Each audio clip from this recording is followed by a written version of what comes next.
I'll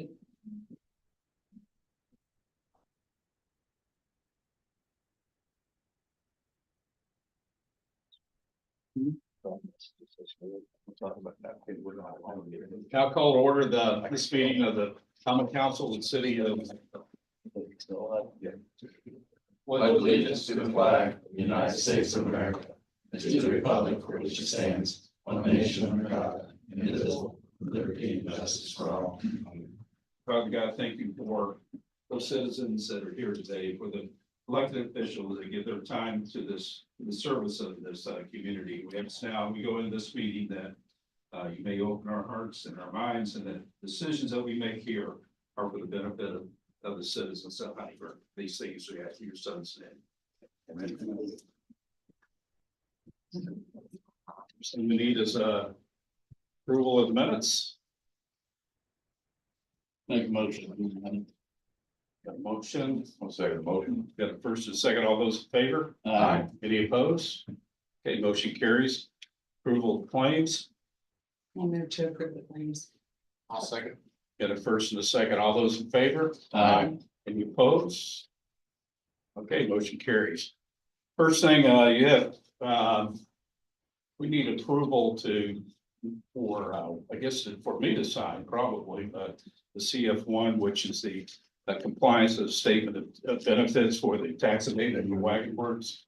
Yeah. If you look at the documents there, there were certain compliance things that they had to meet. One of those is build the building to be able to provide dog park and a few other items, the community building that's there, as well as that they would hire one employee. I think they actually employed two. So everything, their backup for that is there, but we have to be able to file that CF1 to show that that they are in compliance to file with the auditors. Yeah, the only requirement is that they're in substantial compliance, but as you can see, they met all the milestones that they estimated. We have to do this how many, we have to do this so many years in a row, don't we? Yeah, 10.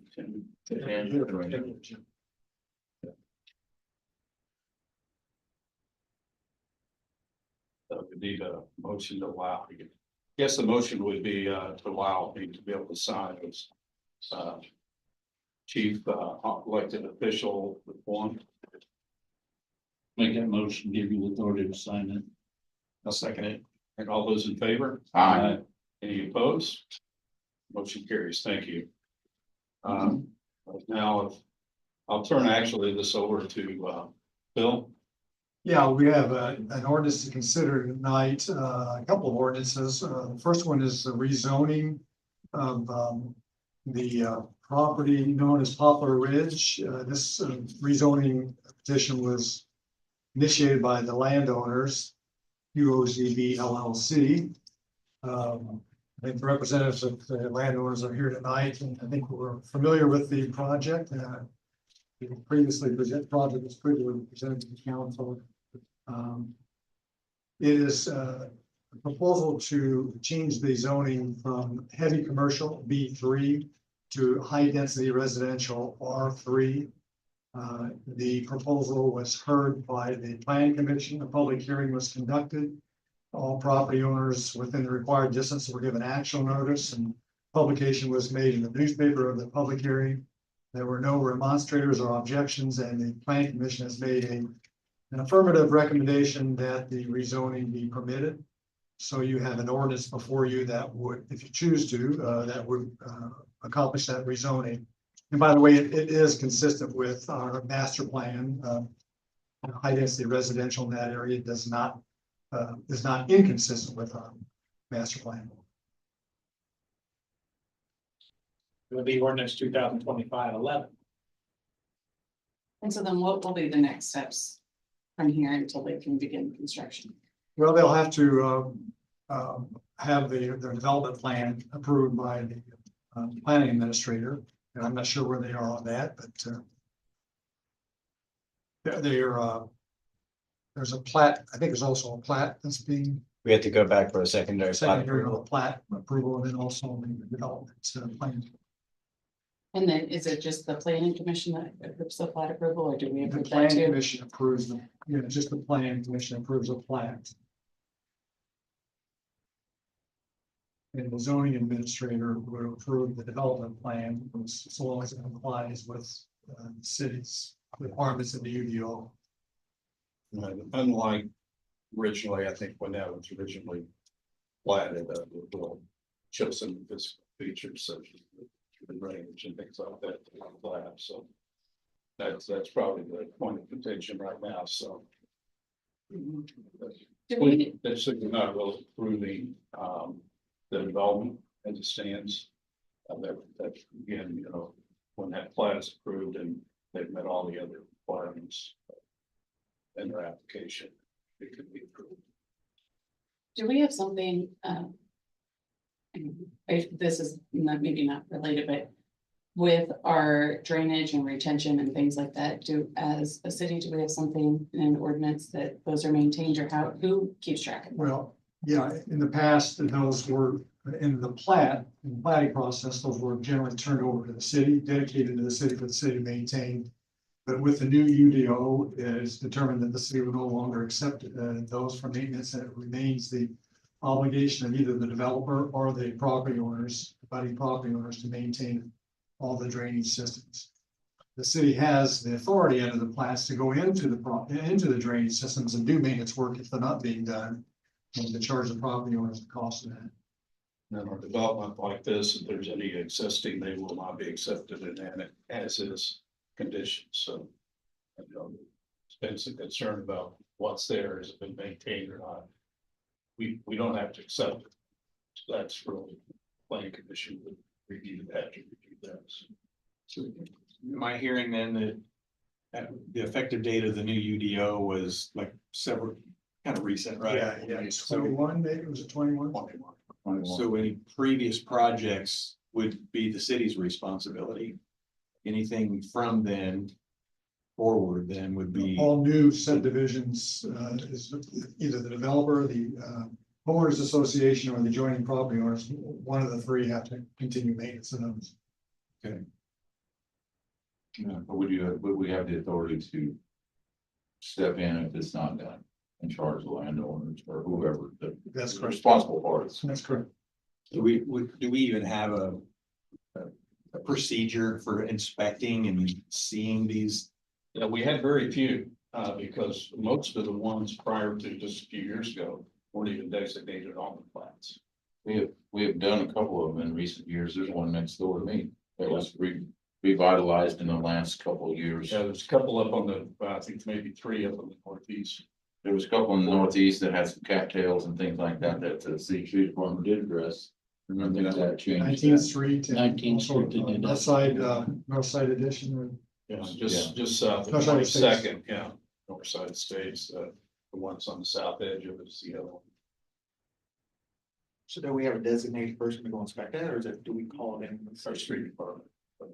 Well, they mow them now, so. Okay. So can I ask Scott a question, like, as an owner of multiple properties, do your maintenance people have it in their annual list of things that they need to do to inspect these? We look where we know there's a problem, like on West or Third Avenue. I know before we know that there's a storm, there's some city cleanouts on the south side of Third Avenue. There's something along the gutter there. We'll use someone else to clean those, make sure they're cleaned off before the storm occurs. If it's gonna be a bad storm forecast. Yeah. Stuff like that. If we know there's a problem, usually try to take care of it. I had one at Westwood or Jasper, we had that. That's always a problem. It came from prior development developed after me. I couldn't really control. The thing I could do is just try to take care of my stuff the best I could and make sure my grates and everything were clear. Mhm. Sometimes you can do a lot with a rake. Yeah, Yeah, true. yeah. So And the fall is the worst part. We get all the leaves. for those we do, you know, and then we also have the lake at the event center. Some of those, you know, we've discussed maybe, we need to set up something, at some point those ought to be dredged, which is very expensive. Very, very expensive, more than the cost of building. And that may have, right now, we've not seen a need to do that, but we do send out both our street department or wastewater department, go out and look at those problem areas. I know I had, last big storms are actually our wastewater staff was on 24-hour call the whole time. We had one at the plant, one traveling that whole weekend, but we had heavy rains. And we also had street department, Jason has slept at the street department on some nights of those storms, and so you can get out and check them at 1 or 2 in the morning and see where the problem areas are. It seems like it would kind of make sense to have a list of where all these are, so we could kind of annually at least inspect them and see where they are, so that if we will have to dredge them, we have maybe a couple of year in advance notice that we can start planning. for Yeah. that. During this time of year, we're actually looking at them every week, because we're mowing them too. Mm. You know. So. Well. we should- Yeah, I think, depends on how much maintenance you want. We don't have a stormwater department, we probably should have. With rain we have here, but then that becomes another expense to taxpayers that we have to look at the advantage of it. I think we've done a pretty good job with it. I know, first of the year, went out and cleared out the beaver dams down out west of town that Elk Creek feeds into. We have to go out there in 4x4s out in that area, so we don't tear the farmers' fields and side by sides, I should say, out in that area to make sure that no new dams need to be dredged and cleaned as much as we can. Get the cattails into big, keep the cattails out of the ponds and tension areas. I just would like to have a resource for residents, if there's something that is like they're noticing in their area, it seems like it's. Like a place that they can go, a person to turn to, and that we have a list of them to make sure that we are every year checking these, so that we can be proactive instead of reactive in some of these So we have a situations. list. And currently, the street department does do the maintenance on stormwater detention areas, and so if there is a problem, so that it's not being addressed, that should be directed to him. Yeah. And Board of Public Works. And, yeah, we do keep an inventory of all those, as well as, things we do, inventory of streets and alleys and everything else. It's actually a requirement when we file for funding for community crossings and some of those stormwater plans and our maintenance, having a maintenance plan in place to do that. I don't remember who asked the question. I know it was Jeff or Steve now, but most commercial partners know where the weaknesses are, and they have laid plans for the weaknesses. And they know a storm's coming. Like, I had one of the, my Chestnut Street location when DMI built that new building over to the south. To reroute a lot of water down towards me, and was watching my railroad tracks up, so. We had to build something around a diverter to go to the. Just to the south of the wood preserve, and cut that one, go down that road and come in along Chestnut Street. So it didn't always blow out the railroad track. But. Yeah, we used to get a lot of trees along Maple Street where I live, and I knew every time it rained, I'd grab my rake and go out to the 3 inlets that were up and down Maple Street. There were about 10 trees that have been removed on private property there, and we don't have that problem anymore. You know, 3 of those were actually in my yard that were removed, but there were several up and down that street. So we need to make make a motion to adopt. Yeah, since this is a zoning ordinance, you can adopt it after first reading without having to suspend rules. And the reason for that, as you recall, is that it's already had a public hearing and gone through public notice, so you can adopt on first reading to choose. I'll make a motion to accept the zoning map for Poplar Ridge project. It's ordinance 2025-11. Yes. I'll say the motion. Got a first, second, all those in favor? Aye. Any opposed? All right, motion carries. Thank you. Second, Yeah. Roll call.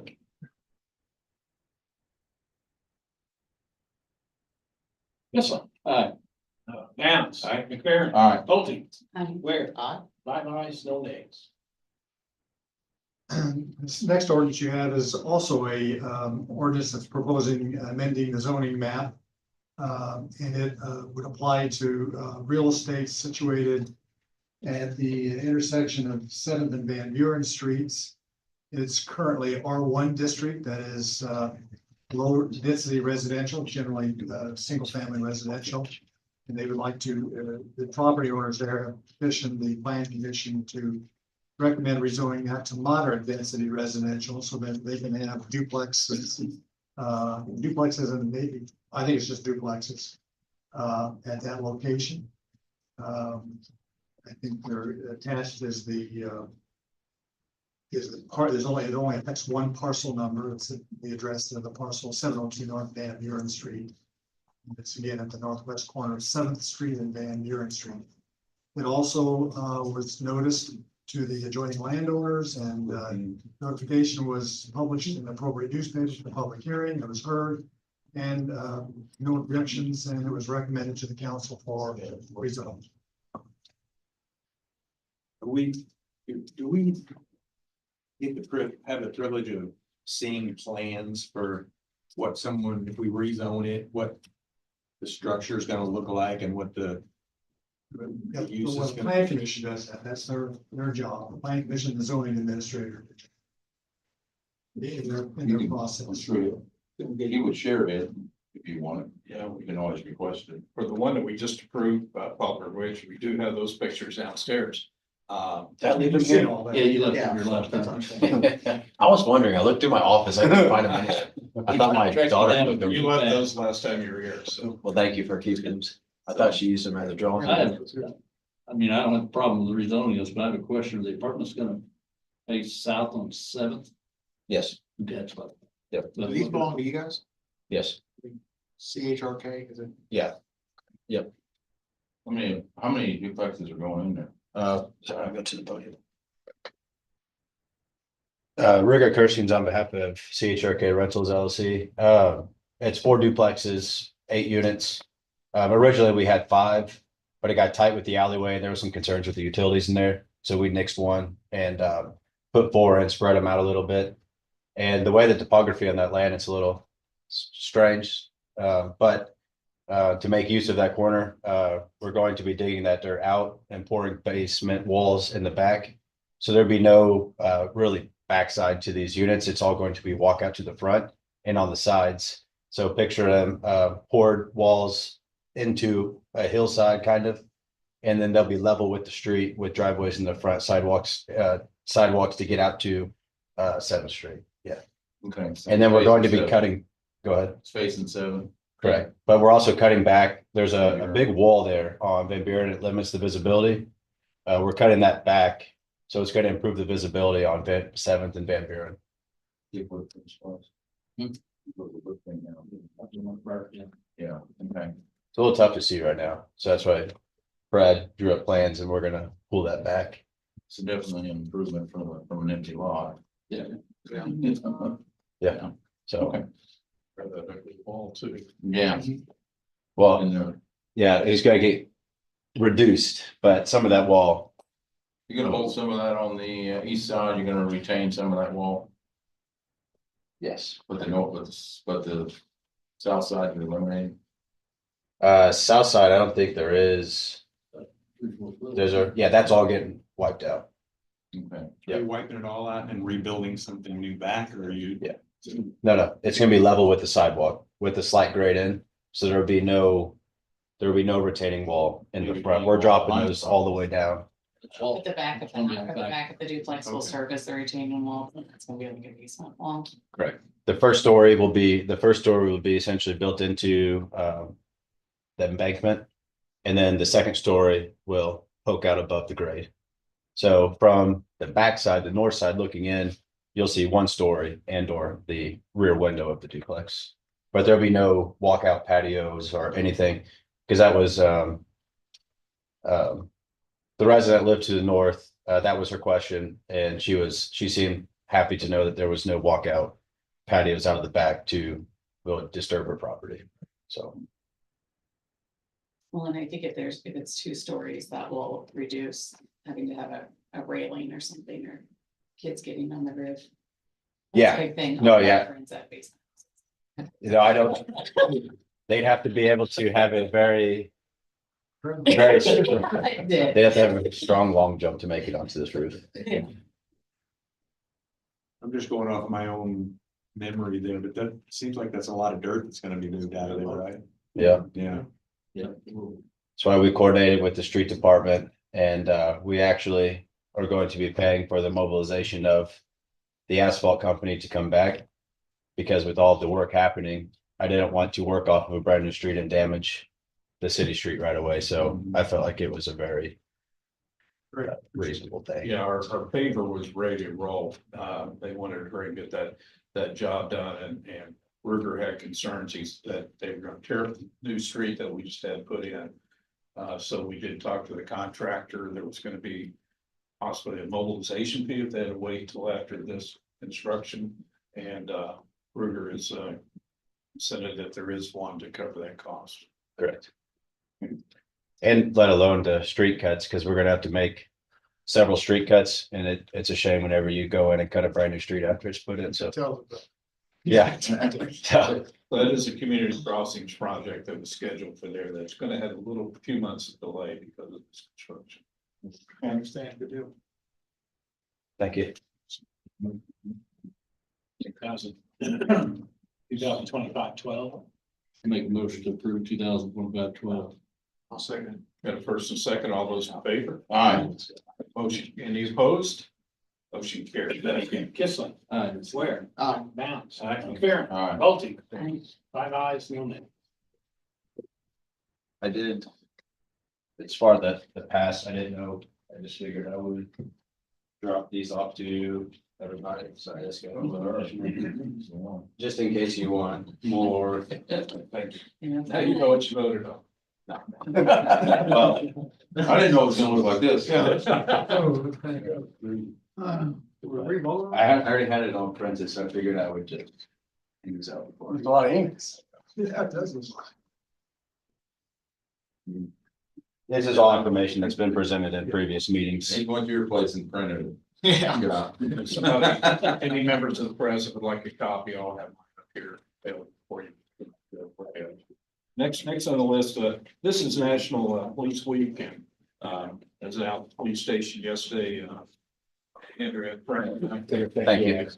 we're there to be able to thank the police officers that should change, provide dinner, and we got some other things going this week as part of that, but did want to put this proclamation into record, and I think to get it in record, I actually have to read it, so if you want to bear with me as we read this now. From the Huntingburg Office of the Mayor proclamation, whereas the United States honors, remembers, commends the officers that have given their lives or have experienced life-altering events in the line of duty, protect those around them. And whereas the proclamation was formally signed in 1962 by John F. Kennedy, establishing May 15th as Peace Officers Memorial Day on the week in which May 15th falls within as Police Week. And whereas the city of Huntingburg admires the sacrifice, strength, and courage it takes to continually protect the residents, properties, and livelihood of our community. And whereas the city of Huntingburg also recognizes the families of the officers who sacrifice their time and energy, showing unwavering support for their loved ones on the front line. And whereas the Huntingburg Police Department's diligent commitment to daily service does not go unnoticed or unappreciated. Now, therefore, I, Neil Elkins, Mayor of Huntingburg, Indiana, do here proclaim the week of May 12, 2025 as National Police Week in the city of Huntingburg, and urge the citizens of the city of Huntingburg to observe the week by praying for the protection of law enforcement and by being mindful of the sacrifice law enforcement officers make daily. Tomorrow night, I know some of you are scheduled to, the Optimists of Jasper will be doing at the Hobby Center, we'll have a recognition dinner for those, but also recognizing those in the area. And I think there were, it isn't limited to Du Bois County, to be several counties represented there, several types of law enforcement, whether from every law enforcement agency in the state, there will be there to be recognized. So that's all I have there. Last year we did go through the park and rec fees ordinance. This is, we have a number for this. 2025-13. Really, the only changes that were made in this from a year ago is that we did consolidate some things that didn't make sense. An example was the old town hall where you could rent the porch, but not the east room. So we'd had a different person in the east room that was on the porch, and there were also some areas that were, it was cheaper to rent each portion of a park separately as it was renting as a whole park. Anyway, there were just some discrepancies and confusion in the way it was. Some of that got cleaned up. There is really no raising of the fees, and for the summer programs will stay the same. That worked last year and it'll work this year. I think we have very reasonable fees for the youth, and try to keep it that way. So we would.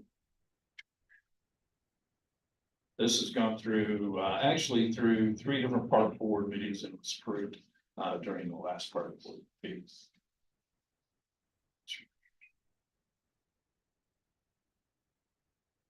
This we introduce, suspend and stop. First, I would be introduced number or ordinance 2025-13, ordinance amending ordinance number 2024-17, establishing a schedule of fees for use of services and facilities of the Park and Recreation Department of the City of Oakland.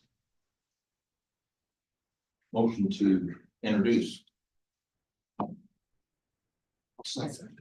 Okay, we got a motion to, first and a second to introduce. All those in favor? Aye. Any opposed? You can choose, you can suspend rules tonight and consider it same night it's introduced with unanimous approval. I'll make a motion to suspend rules. I'll second. We got a first and second to suspend rules. All those in favor? Aye. Any opposed? All right, that motion carries. Motion to adopt will be in order. Motion to adopt. Steve made motion to adopt, I'll second. We got a first and second to adopt. All those in favor? Aye. Any opposed? All right, motion carries. Kissling. Aye. Ware. Aye. Bound. Aye. McFerrin. Aye. Bolte. 5 ayes, no nays. Back step and get those other 2 ordinances tonight too. Those we don't have to, because they're zoning ordinances can be adopted on after the first reading. Okay. That's what you've done tonight. Okay. Before we go on to the next thing, I just want to say, because of the tension that has been brought about with Teen Outback, I feel like I need to say something public, and we did send something out on Sunday on our social media page. However, I don't think that decisions like this should be addressed on social media. They need to be public forums, and part of that is here that I just encourage, as elected officials, that we monitor the situation, that we make sure that we don't. I know some of you, I've been a volunteer, some of you have worked very hard at Teen Outback, that the services that are provided at the Teen Outback, we don't lose those for our youth, and want to continue to ensure that we continually monitor the situation and see if there's any contribution the city has to it for our youth going forward, whatever that happens to be. So how were you associated with the Teen Outback program? How are we associated? Yes. We have a contract? We have no contract. We lease, the city of Heidelberg leases the Teen Outback building from the Southwest and West County School Corporation. And then we turn around, we sublease it to Heidelberg Youth Canteen Inc., which does business as, also known as the Teen Outback. And And that lease expires 2028, I think. and we also provide a stipend, so to speak, for their utilities.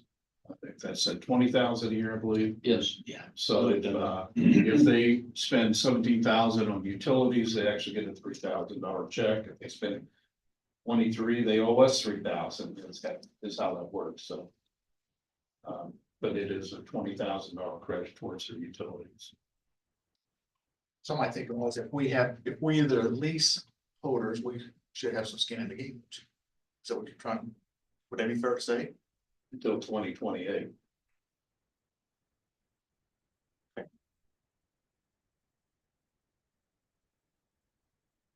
Well, I Clearly, I was the president of that board. I was on the board for many, many, many years. My kids went there as children and I got on the board then and stayed on the board for many years after they were not going to the Teen Outback anymore. So I have a particular love for that property. I spent a lot of time there, a lot of events, recruited a lot of volunteers over the years.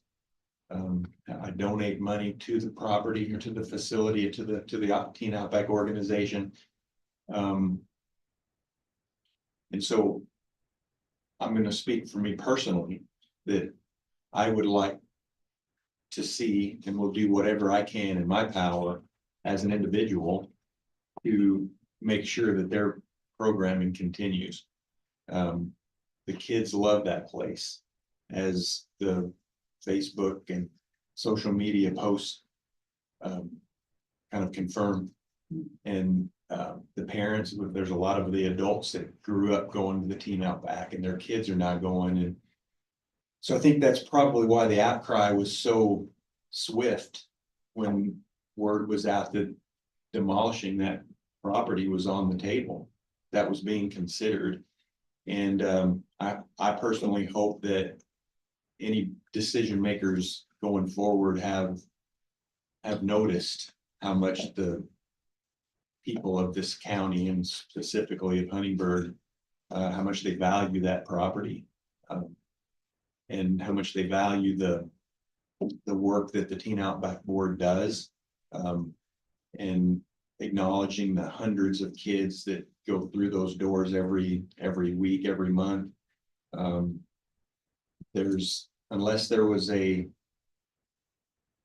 proper replacement, there will likely be a lot of angst over losing a property like that, losing programming. And so I don't know what our official capacity is as a council, outside of exploring maybe how the lease puts us involved. But I know we have very powerful voices as a council, and that might be the most valuable thing we bring to the discussion is, and I know where my feelings are. I can't speak for the rest of the council, but it's certainly probably the biggest issue going on in Huntingburg right now. Yeah. And so I do agree, Mayor, that we need to keep our eye on that. We Yeah, need to I be do. aware. And likewise, I've not been a big volunteer, but I have been involved. I've donated money on annual basis over the past few years there too. Especially, when Young Life was anew, I was involved in that. And then Teen Outback was the one that provided us an opportunity to bring our youth there and have our Sunday night meetings for the board, that as we formed that, we put things through. So it's not just the programming that's there. Well, our summer park program also relies on that facility for our summer park program. In the library, when the library's being renovated, the Teen Outback stepped up and they now have their summer programs there and have their even a lot of school corporation programs are there because there's not space other places. So I think the building is utilized way more than just one or two dances a month. And I think that I am currently on the board of the Teen Outback, and I encourage anyone who wants to see the facility to tour it because it does offer a lot for the kids. And I think it's so important to get kids off of their phone, talking to each other, interacting with each other personally, face to face, not just on their phones or through video games or whatever. So I strongly support the Teen Outback and their thoughts. Well, one of the answers is, of course, the school corporation is contractually obligated to lease that property until 2028. And so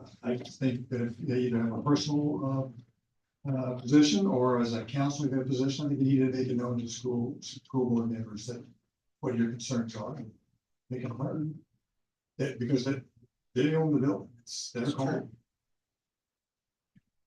I remember the stellar application on the video I think I sent to all you guys when Jeff explain what the Team Outback did for the city of Heinsberg and for the community. And possibly that was part of the grant process of the spillovers, because we had the tightness of the families and the kids. You know, I've been at that place many times, my kid's been through it, I've been through it as the other facility before then. I just hate to see it leave.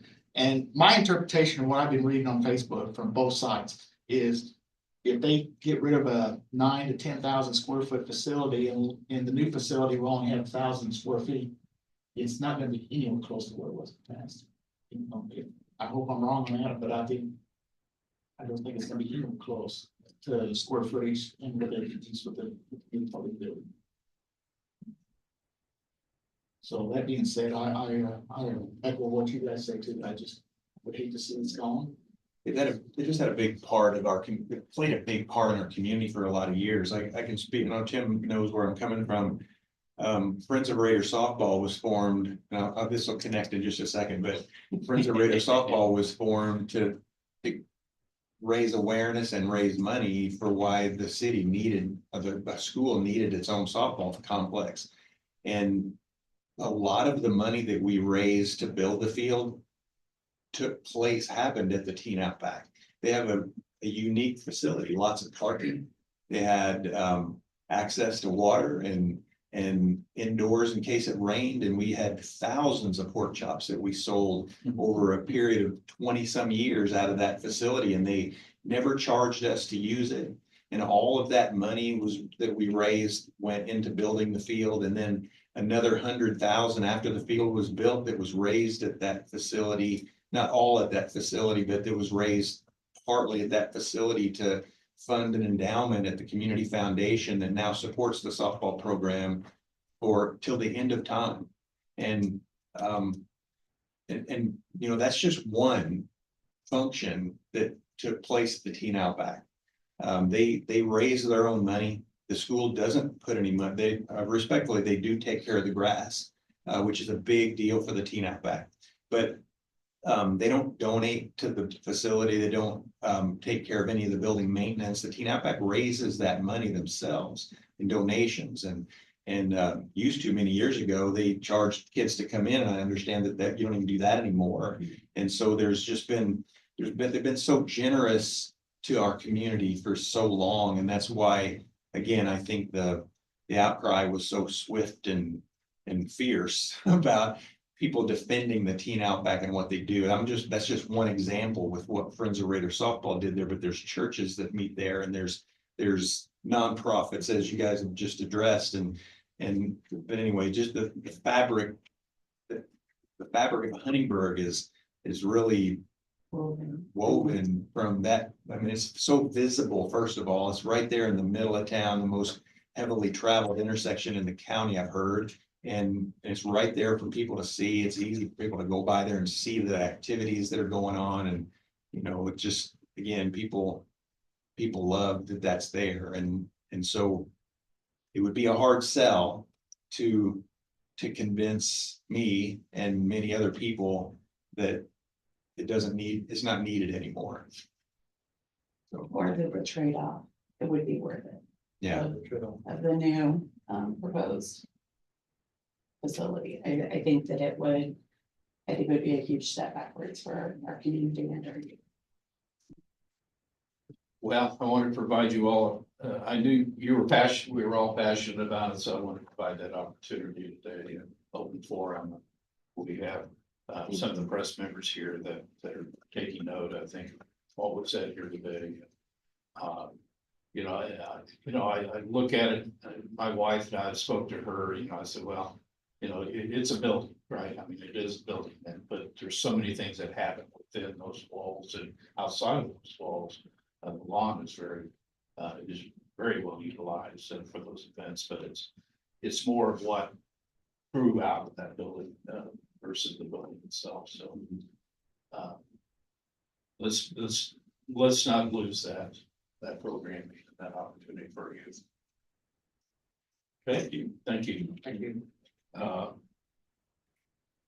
Well, we have City Attorney Phil Schneider. I just have one item for those of you who don't know, Taylor O'Brien. Taylor is a young lawyer at my office. He's an associate attorney, been practicing for just a little under 2 years. So I'll introduce you to you all. Thank you. We were all nervously waiting about, trying to figure out why you were here. Well, we're in front, bring us. Yeah. Nice to meet you. Thank you for being here. Very much a rookie mistake. First Treasurer Thomas Stipple. I have nothing. We have any other citizen items? How about council items? Yes, can you give an update for the people for First Street? I've been getting calls on that. So if we can get that publicly. Yeah, First Street, the original design of First Street, with the construction was to, but all the utility work was gonna be done in that center lane. Of course, the north lane is not really a lane of traffic, it kind of is, but it is a concrete culvert, probably is what that north end of. But it was all gonna be contained now with the amount of work, that was done, and some of it damaged the south portion of that lane. And versus just going ahead and doing what was in our contract and repaving the center, leaving that. Wasn't comfortable with. It also counted in the original plan for that to be asphalt. There's no way that you can put asphalt in that street with the conditions that are there. You have a total of about 17 inches, and right now the concrete that's there, there are voids under it, where that soil was. So, we do have $360,000 in grant money that we have not spent. So we can send the grant money back, or we can just do the whole street. So we've gone back and asked the engineers to give us a price, as well as work with the existing contractors, because they do have a contract to pay that. So we would have to actually change the contract totally. So that point, we would get Phil involved, I'm sure, but there are some things we have to go through from the federal end, both because those are federal funds, we have to get their approval to be able to use those, the contingency money to do that. Don't see that as an issue, but it's just been slow getting that response from them.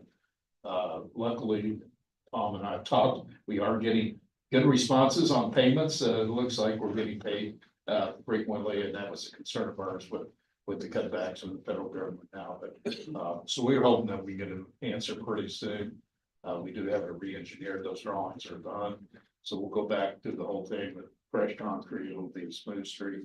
We're painting the rear right now, but we won't have to set a railroad tracks for the next 30 years on that south end of that lane. It will be as smooth as the center.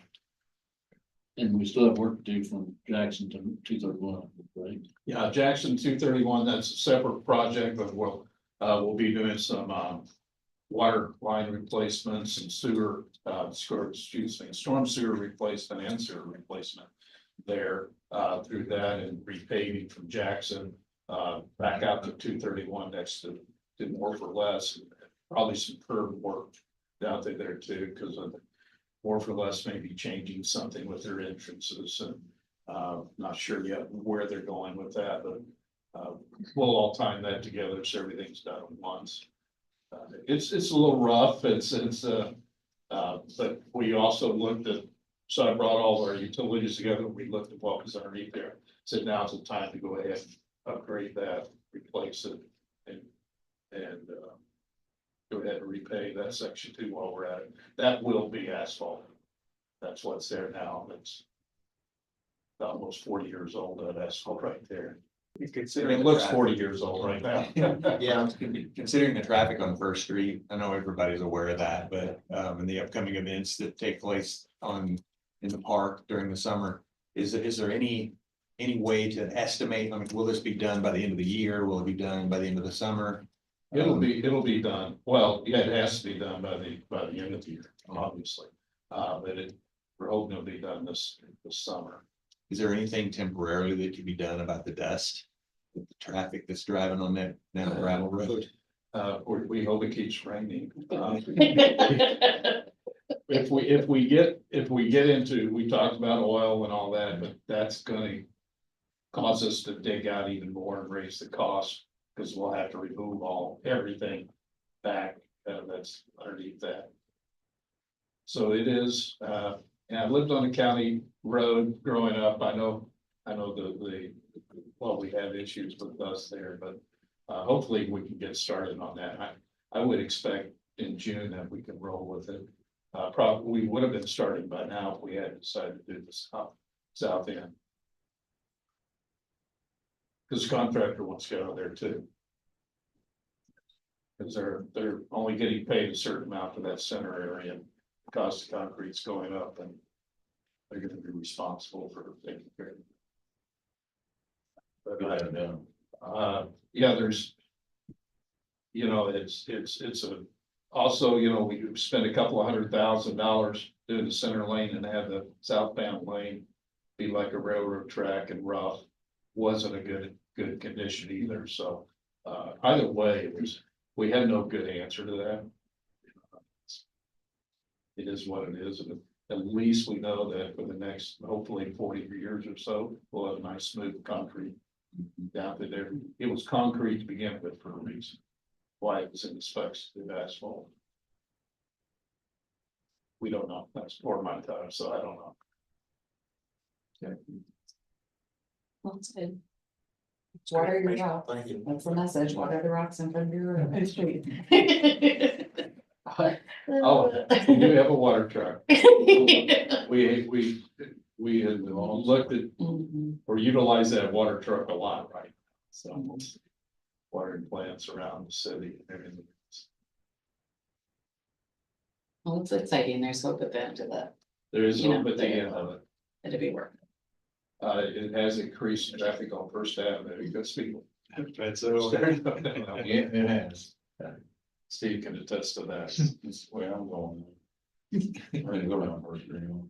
It's amazing how your routes change, but you get to see new parts of the city, so there you go, it's exciting. Well, let's just say, 2 weeks from now, at our next meeting, we will have a calendar and be able to get our dates, but that's how close we are. Okay, good.